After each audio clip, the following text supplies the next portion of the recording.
la división. No los vamos a ver así detalladamente, pero sí quiero que lo tengan en cuenta. Y les dejo esta imagen para que vayan visualizando cómo se estructura un cerebelo. Y bueno, ¿cuál es la función o qué pasa cuando hay alguna lesión a este nivel? Pues hay manifestaciones que expresan el fracaso del funcionamiento de esta estructura. ¿Y qué es lo que logramos hacer o qué habilidades tenemos gracias a este órgano? Pues algo que, no algo, sino todo esto que está mencionado acá. Gracias a esto podemos, a nivel de todo el cuerpo, tenemos tono, existe algo que se llama sinergia, que cada tiene sus definiciones. No me voy a detener en cada una de ellas para que podamos avanzar, pero sí se los dejo para que ustedes vayan checando. ¿Y qué es lo que pasa cuando hay alteración o se encuentra un síndrome cerebeloso? Pues todas estas actividades sufren una discordancia. No podemos llevar a cabo esto como la eumetría, que es la determinación del grado de esfuerzo o de la extensión del movimiento en una acción muscular, ¿vale? Si existiera una lesión a nivel de cerebelo, pues no podríamos realizar el tono, ¿no? Hablando de una extremidad, por ejemplo, que es un estado permanente de contracción parcial o pasiva continua de los músculos. Cuando hay una alteración o una lesión, pues se origina un síndrome cerebeloso a este nivel. Esto es para, yo se los mencioné porque lo vimos, solo existen síndromes cerebelosos, no llegamos más allá. Algo que también me preguntaron es qué estructuras se dañan cuando una persona se encuentra en un estado vegetal. Y bueno, por decir vegetal tal vez es un término mal empleado, pero sí me ha tocado ver pacientes en este estado, y a ustedes seguramente también les va a tocar enfrentarse con este tipo de pacientes, ¿no? Que tienen que atenderlos, que tienen que alimentarlos por medio de sonda, que tienen que administrarles medicamentos, que pareciera que da la impresión de que nos están viendo o nos están escuchando, pero realmente ellos no pueden expresarse. También se considera como estado de coma, y este es un estado vegetativo persistente en donde hay una inconsciencia profunda, no hay una capacidad, las personas han perdido esta capacidad de pensar, de percibir su entorno, pero conservan la función no cognitiva y los patrones normales de sueño. O sea, no pueden relacionarse, no pueden comunicarse, no pueden expresar lo que les está pasando, y sinceramente no se sabe qué pasa a este nivel de su mente, por llamarlo de alguna forma, pero todavía conservan ciertas funciones, como el hecho de que tienen el patrón de sueño y pueden estar despiertos, pero no sabemos qué está pasando dentro de su mente, por llamarlo de alguna forma. Sin en cambio, sí los podemos observar despiertos y pueden realizar movimientos, pero no pueden interactuar. Esto puede ser resultado de un trauma en alguna estructura del cerebro que abarca los lóbulos cerebrales superiores o inferiores, o a nivel del tronco cerebral. Una lesión en estas estructuras que acabo de mencionar pues pueden provocar este estado, y puede pasar mucho tiempo, y las personas, mientras tengan los medios adecuados para sobrevivir, en este caso hospitalizados, o las personas que les den el soporte adecuado, pues pueden persistir así hasta el momento de su fallecimiento. Y es muy diferente a un estado de muerte cerebral. En acá ya hay una pérdida permanente de la actividad cerebral. A nivel del sistema nervioso central ya no hay ningún tipo de actividad. Sobreviven gracias a medios externos, como un respirador o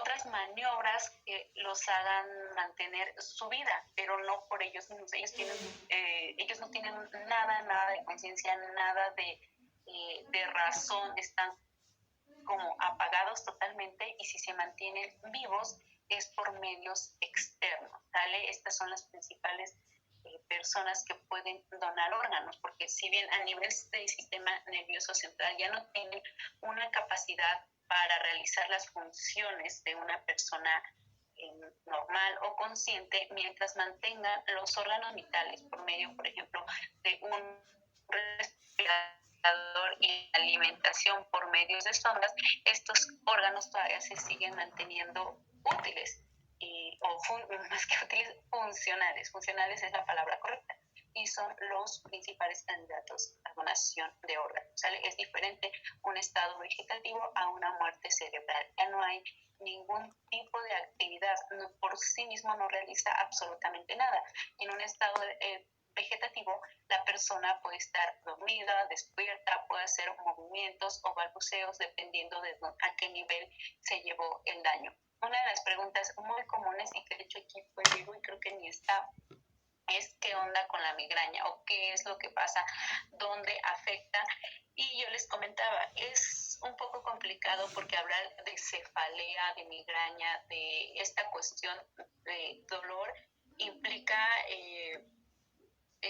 muchas cosas, en el sentido de que es multifactorial y dependiendo de qué estemos hablando. Por ejemplo, tenemos que puede ser por tensión muscular, es decir, solo afecta a las partes externas, a lo que es el músculo. Puede ser por una alteración a nivel de la presión arterial, puede ser por algún problema infeccioso, por algún tumor, por algún absceso, etcétera, etcétera.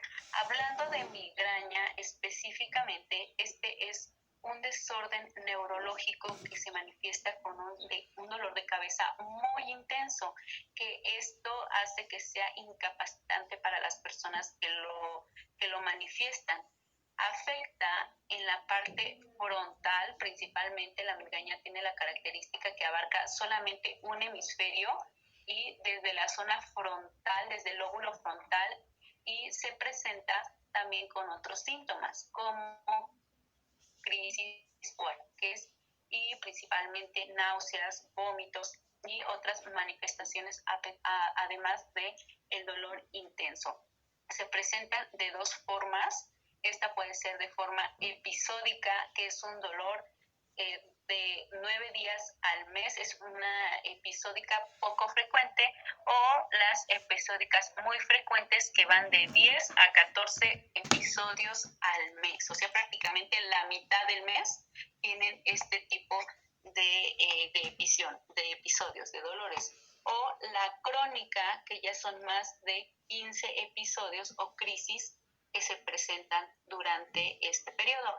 ¿Qué lo causa? O sea, realmente no hay una respuesta específica que te diga, esto es la causante de la migraña, porque todavía está en estudio. De hecho, muchas de las cosas a nivel del sistema nervioso, eso siguen en estudio, no hay una respuesta como tal, o no hay un tratamiento como tal que digamos esto sirve específicamente, pero existen teorías. Una de las teorías para esta patología es la del trigémino vascular.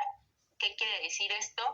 Que la fisiopatología del dolor es a causa de los cambios que presenta el tono vascular, en donde hay liberación neuronal de neurotransmisores que estimulan las terminaciones periféricas del nervio trigémino. Es decir, a nivel del nervio trigémino, que es este par craneal, hay cierta presión por medio de estructuras vasculares o de las arterias. Pero esto es solo una teoría, existen muchas otras, pero no hay algo que nos defina esto es la causada estructura es principalmente a la que se afecta, sino está en proceso de estudio, pero esta es una de las más aceptadas, y la característica de este tipo de padecimientos es que es unilateral y va desde el frente o desde el lóbulo frontal hacia atrás, y se acompaña de otros síntomas como son náuseas y crisis. Alguien me decía qué sucede cuando hay trasplante de médula. Yo creo que esta duda le surgió cuando vimos médula del sistema nervioso central, pero quiero que tengan en cuenta que al decir trasplante de médula no nos referimos a la médula que se encuentra en el canal raquídeo, la que está formada por sustancia gris y por sustancia blanca. Sí existe un trasplante de médula, pero una médula ósea.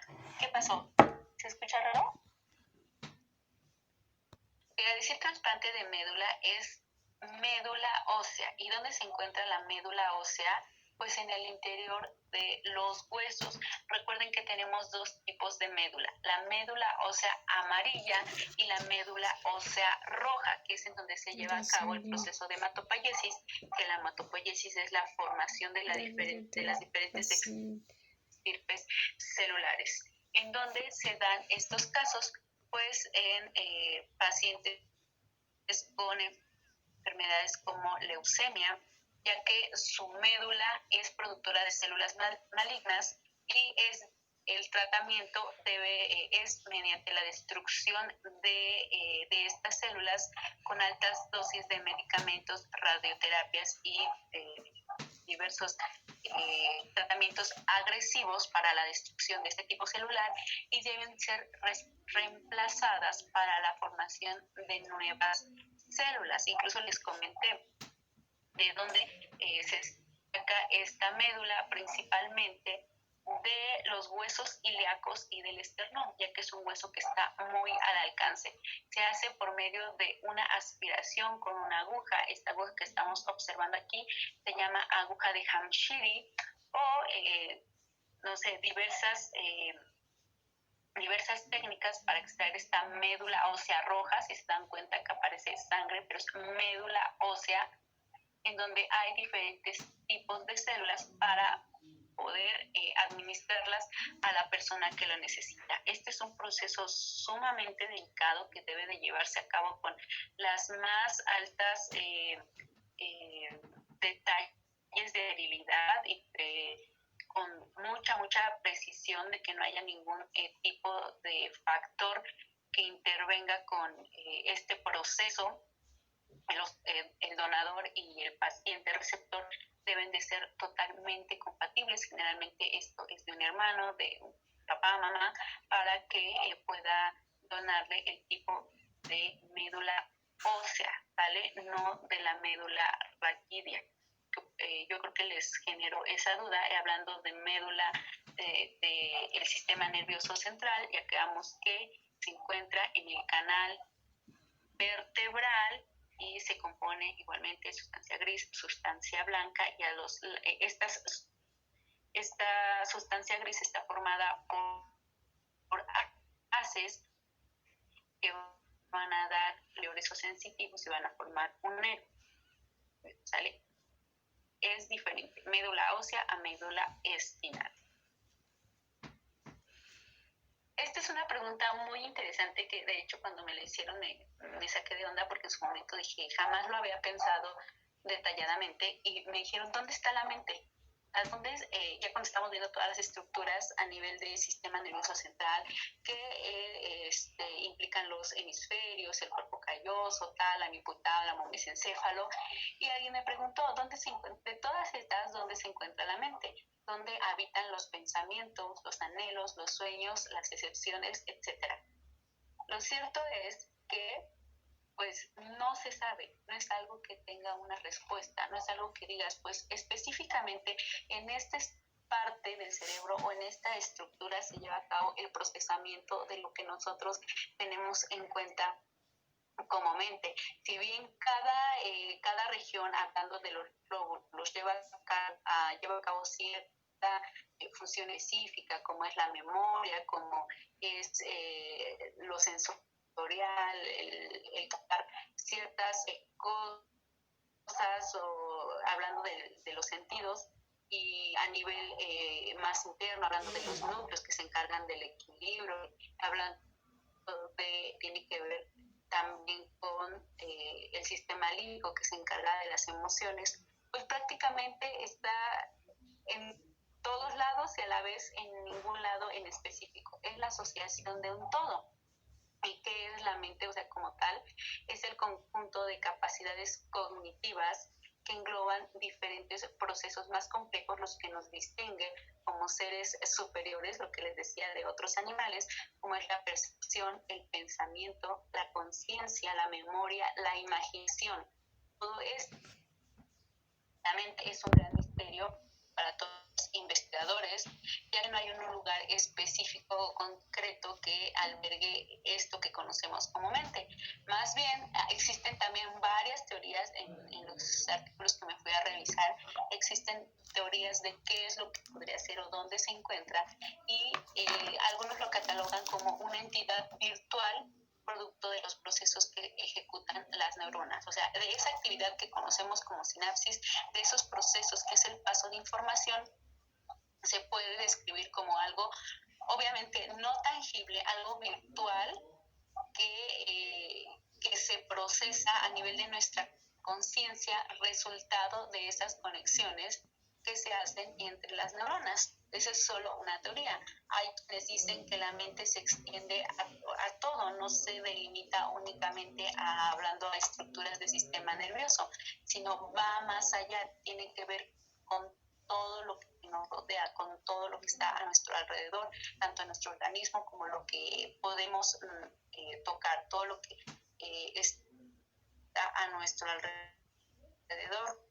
En conjunto, esa asociación de elementos es lo que forman la mente. Como tal, no hay una respuesta, no hay un lugar que diga aquí está, aquí se procesa, así, aquí se lleva a cabo, sino es una asociación de todo lo que conocemos, de sinapsis, del paso de neurotransmisores, del actuar del sistema límbico, de todo lo que ya hemos revisado. ¿Qué es la parálisis de Bell y qué es lo que se afecta? Bueno, para empezar, quiero mencionarles que existen dos tipos de parálisis.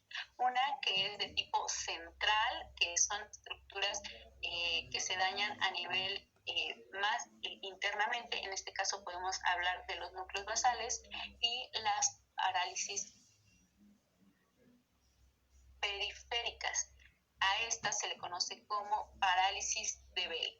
Y esta es una enfermedad que se da en la porción temporal del nervio facial, que es el número 7, el par craneal número 7, y consiste en la pérdida temporal de la función contráctil de la musculatura que hace que nosotros realicemos la mímica de la cara. Es de causa desconocida, tampoco se sabe específicamente por qué se da. Una de las teorías es de causa viral, y por eso es que el tratamiento para este padecimiento es con aciclovir, pero no es específicamente, o no se ha demostrado que únicamente sea de tipo viral. Pueden incluir otros muchos factores, o también puede ser secundaria a traumatismos o compresión por medio de un tumor. Este daño al nervio causa debilidad y parálisis de estos músculos, o sea, de los músculos que inervan que inerva este nervio, lo que se manifiesta como la pérdida de la expresividad. No hay movimiento en esa región de la parte afectada. Y clínicamente, cómo se manifiesta, pues hay imposibilidad de subir las cejas, de cerrar los ojos, ni siquiera se puede parpadear, no se puede mover los músculos de la mejilla, no se puede sonreír ni mover los labios, o sea, una región o la hemicara está totalmente paralizada. Es por eso que se recomienda gotas lubricantes, porque al no poder cerrar el párpado, o sea, todo el tiempo el globo ocular está expuesto, y esto puede causar una lesión. Se va quitando con el tiempo, debe llevar a cabo mucha terapia. Los tratamientos es a base de corticoides, antivirales y terapia física. Profa, entonces esa parálisis solo se va a dar a la mitad, ¿no? Al menos yo no he sabido de un caso en donde se dé de ambos lados, solo se da de una hemicara del lado donde ese par, o sea, de ese lado está inervando a los músculos. Y ustedes ya saben qué músculos tenemos a cada nivel, ¿no? ¿Y cuándo es parálisis? Se llama recordemos que los nervios están por medio de plexos, y cada plexo va a inervar a una región en específica. Hablamos de las intumescencias, de la intumescencia cervical y de la intumescencia sacrolumbar. O sea, cuando se da principalmente cuando hay traumatismos en donde dañan a estos niveles, y ahí viene algo que denominamos como hemiplegia, cuadraplegia, dependiendo si se lesiona, por ejemplo, a ambas extremidades o a las 4 extremidades, que eso sí ya es muy mala suerte, pero sí se puede lesionar dependiendo a qué nivel de la médula esté afectada. Todo depende de a dónde va a inervar. ¿Sí? Ok.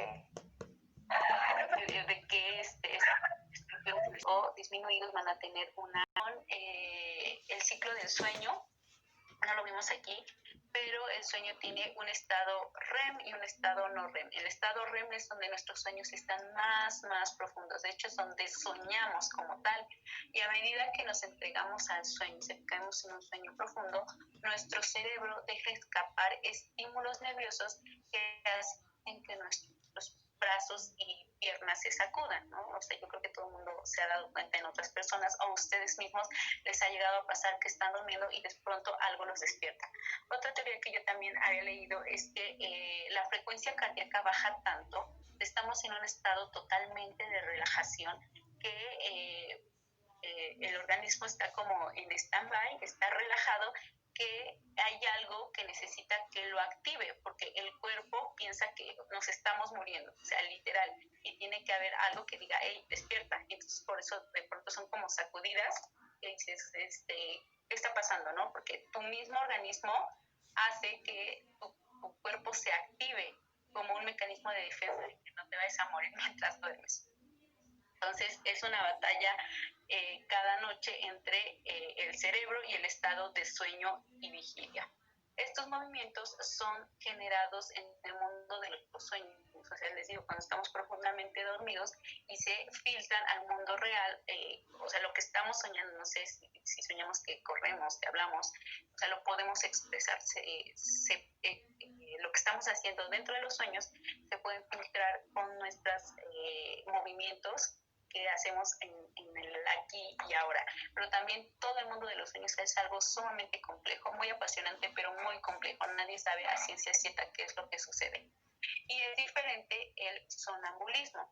¿Qué es el sonambulismo? Es una conducta anormal durante el sueño en la que un paciente que está en un sueño, o sea, está dormido, es capaz de levantarse y realizar diferentes acciones, pero sin tener conciencia de ellas. Y al otro día no se acuerda de que las hizo. En lo personal, nunca he visto a nadie así. No sé si a alguien me ha tocado. Son las películas, son las caricaturas. Pero se da principalmente en niños.